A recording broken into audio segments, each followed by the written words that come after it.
bazı kumaşlarda, özellikle üst giyimde falan, buradan dikiş görünmesini çok istemeyiz, çok sevmeyiz. Çünkü konfeksiyon işi dediğimiz işe dönmesin diye elimizde baskı dikişi yaparız.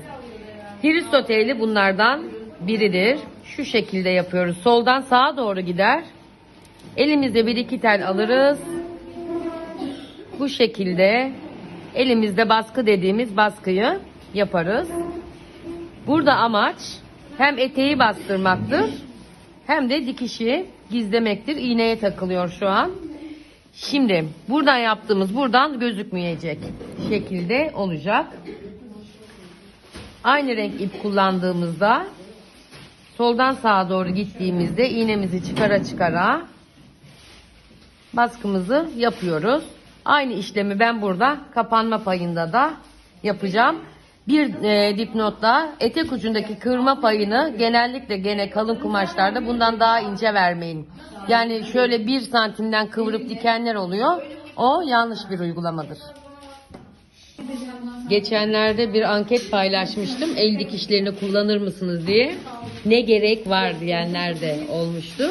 Böyle bir gerekler var aslında. Giysiyi güzelleştiren, sanata dönüştüren, üzerimize giydiklerimizi kumaşına göre spor yapmayan ve tasarım gibi gösteren şeylerde biz el dikişlerinden yardım alırız.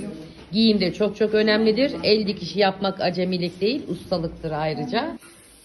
Etek ucu ve klapa dikerken şimdi biraz telayı geniş bırakıyorum buradan. Şuraya ilik açacağım için biraz daha sert bir görüntü oluşturuyor, sertlik veriyor ve iliğim düzgün oluyor. Ayrıca bir kuralımız daha var, onu söyleyeyim.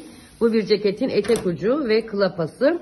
Şimdi bazı videolarda görüyorum şu şekilde yapılıyor.